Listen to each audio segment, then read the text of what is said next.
Hey guys, happy Friday. Mama C here with a quick word. So today I actually wanted to just come on here and share some notes with you guys because I actually started counseling again yesterday. And I'm so excited because it's been about a month and a half since I've been able to speak to anybody. And in that month and a half, I learned a lot about myself. And I learned that there were certain areas of my life that I was not healed in. And I realized that you don't know that you're not healed unless you put yourself in a position to have to face those same situations, and you realize you don't do well. So me and my counselor talked through a lot of different things, but I just wanted to share some of the notes that I got, so that you can see some of the things that I have to face, some of the things that I have to process through in order to overcome my struggles, which right now is the PTSD. So what my counselor was telling me is we were talking about my wrong thinking, right? Everything that we struggle with is in the mind.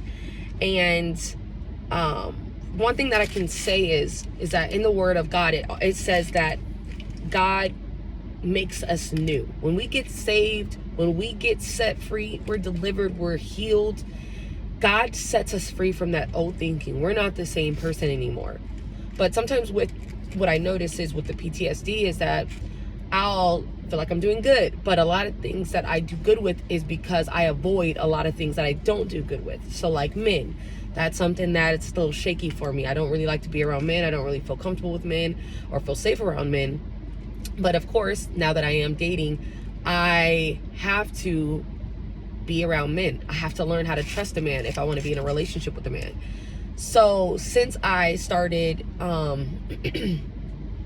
going to counseling, I was telling her about how, if me and this, let's say me and, the guy that I'm, dating, we get into a disagreement, more so on my side, right? Where I'm overthinking or I don't feel secure, or something that he does reminds me of something that somebody else did, even if he doesn't mean it the same, I could go into a complete panic, and I could feel like I literally almost have to go to the hospital because it feels like I'm about to have a heart attack. Then my mind starts going crazy, and next thing you know, I'm crying, or I don't feel good, and now I feel nauseated, I feel sick, because that's how much it overtakes your body.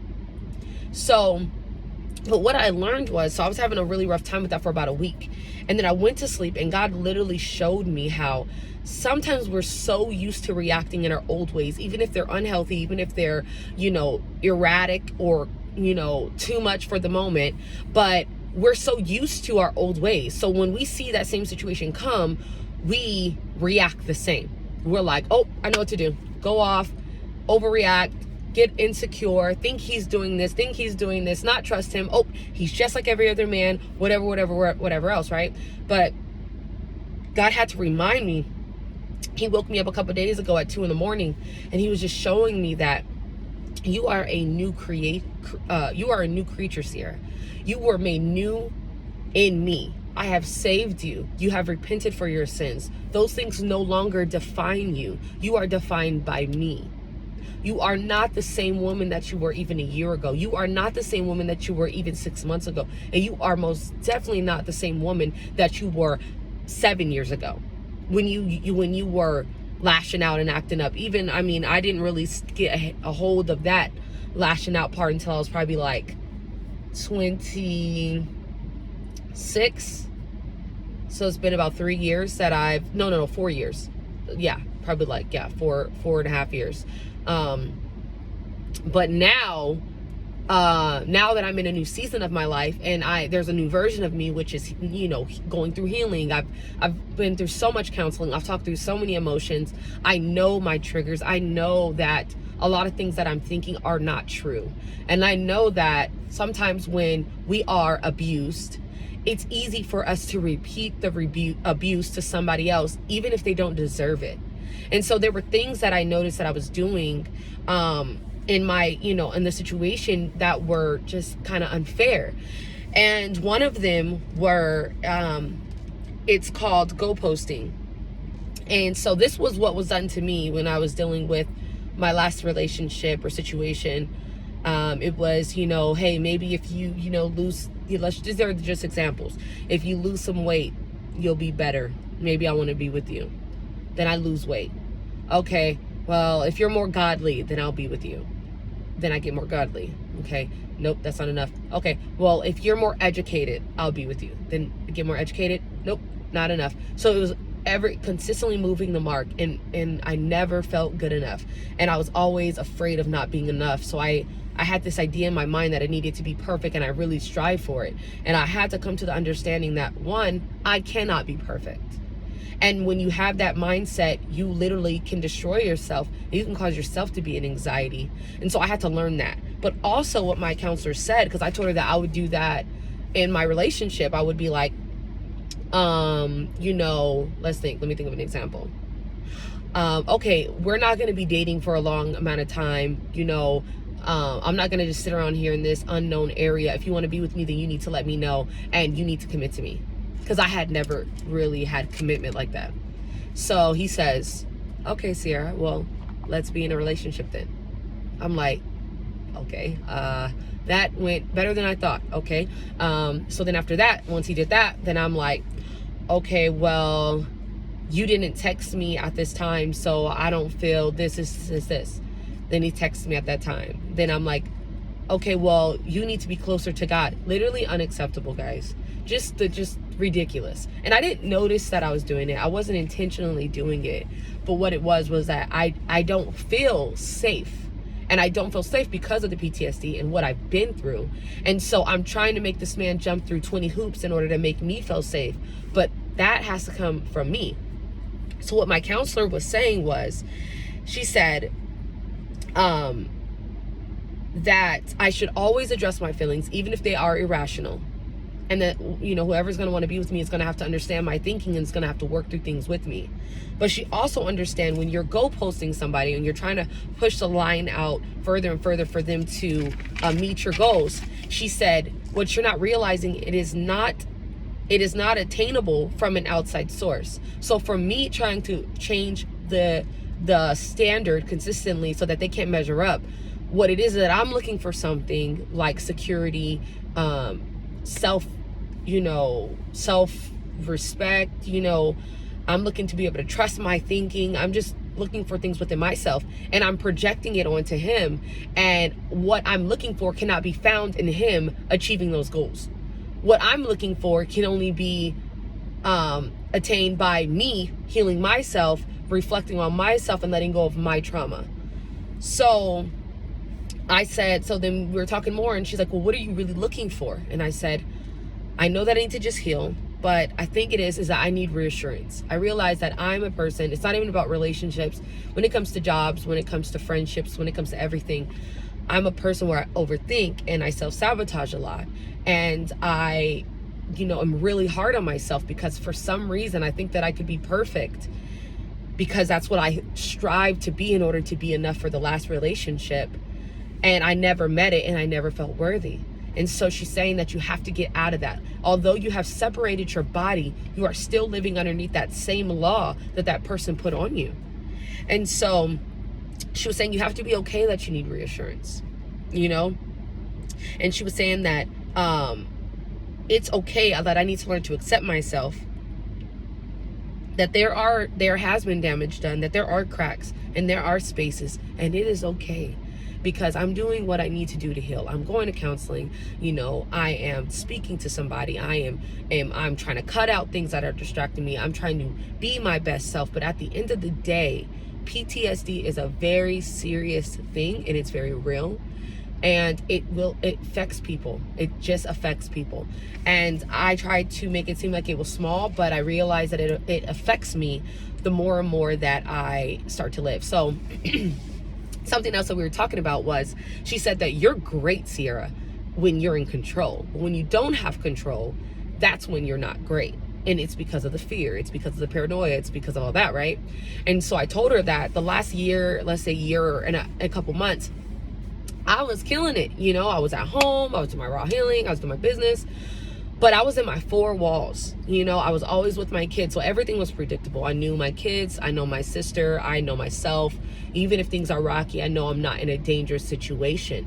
But just recently, God has been calling me to a place where I have to start interacting with people. Even on Zoom, it's hard. I can go into a panic because just interacting and having to be around people just doesn't make me feel safe.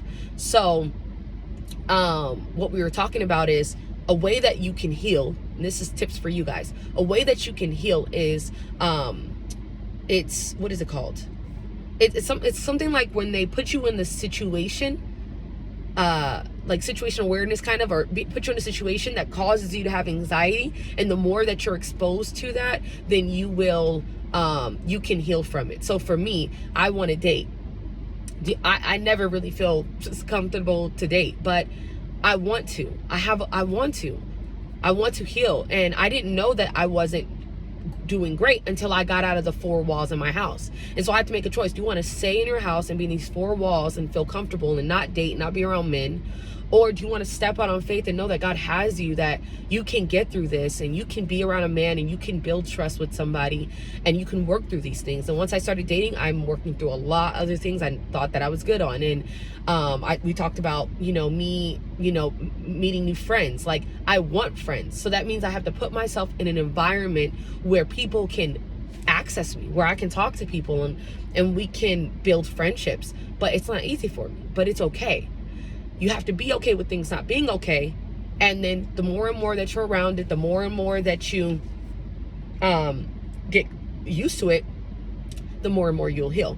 So she said that if, let's say for me, I don't feel comfortable with men. So this is for you. Let's say you don't fly on a plane, you don't feel comfortable driving, whatever your struggle is. She said that if you don't face it, if you don't put yourself in that situation again to learn how to do it a healthy way, then, like, let's say in 20 years, ladies, when let's say we think, oh, I want a man, then that man comes, now you're 45, 55, you're going to have to face all those things that you refuse to face when you were younger by avoiding it. And avoidance is something huge when it comes to PTSD. Because you're avoiding certain things that trigger you. You're avoiding neighborhoods, you're avoiding streets, you're avoiding freeways, you're avoiding people. You're avoiding all situations that could put you in a place to be put in harm's way.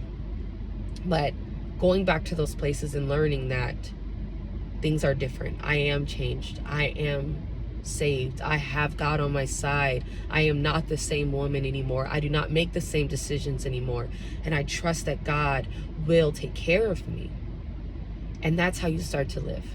So I'm so excited about this process of healing. I told her that I really, I'm going to start going every week because I realized that that's one of my biggest struggles right now. It's just my thinking and how in my mind I could feel like I'm doing good, but my body will just be triggered for some reason around me. And I just want to work through these things because I want to be able to influence people. I want to be able to do it in person, at some point where I can meet with people more and I can feel comfortable doing those things. And it's not so much women. Women, I feel pretty good, but it's more so men. But I want to be around all people. I don't want to have so many things that I can't do. Now, I think having boundaries and saying, I'm not going to do certain things is good. But when you can't do it because you're afraid that your body might go into feeling like you're about to have a heart attack, that's just not a good place to be. And so, hold on, let me see.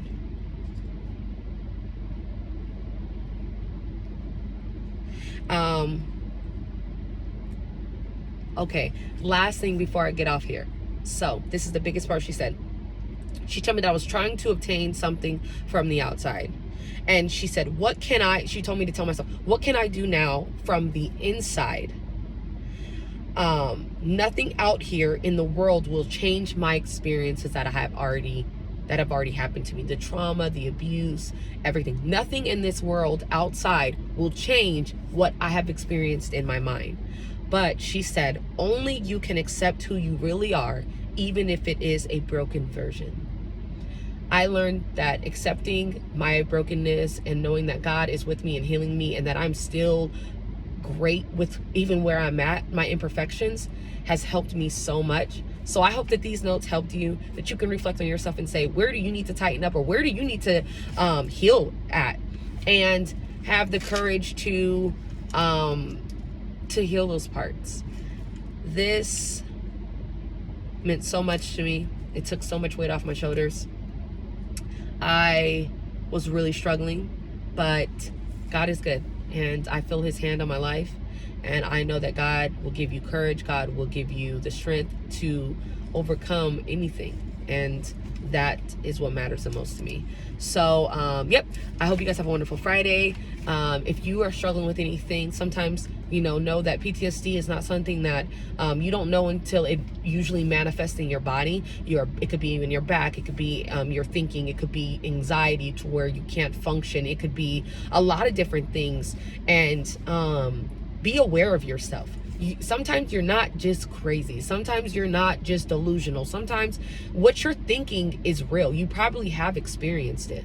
But what I learned is that we're using this fight or flight thinking in the wrong environments. Maybe when you're in a burning building and you have to fight for your life and you have to think and you're having to figure things out at a crazy pace. If you're keeping that same thinking in every part of your life, then there's going to be times where somebody could do something really small to you, and now you're thinking in a place of survival when you don't even have to. So it's just those small things. I just recently bought this book on healing from PTSD and learning those things, because I understand that I have some healing to do. I understand that I'm not perfect, and that's how God will humble us. He will remind us, like, hey, listen, I know that you think you're doing a great job, you think you have it all together, but you don't, okay? And let me show you what areas that you need to clean up. And I am open to that. I'm always open to growing. I'm always open to healing and changing. And that's where I'm at right now. So right now I'm about to go home and I'm about to write these notes and do some of this workbook. Do a little prayer and just spend some time with myself. But, I hope that you are able to be productive today, and that no matter what you have been through, I hope that this encourages you to face yourself and don't be ashamed of it. Don't run from it. Don't hide from it. Don't avoid it, but face it and say, you know what? I'm not okay. I need help. I need to heal. I've been through a lot of trauma. I've been through a lot of abuse. I've been through a lot of neglection. I've been through a lot of hurt and pain, confusion, brokenness. I mean, the list goes on, and I don't know how to get through this. And I don't like the person that I'm becoming. And I don't like the woman that I am. I don't want to be a jealous, insecure woman who's always accusing somebody and projecting her emotions on people, or being spiteful, or being on guard, or being mean, or making people pay for things that have happened before me. But instead, I commit to becoming better, and I commit to facing my own struggles and becoming the best version of myself that I can be. I hope you guys have a wonderful day. Peace. Mama C.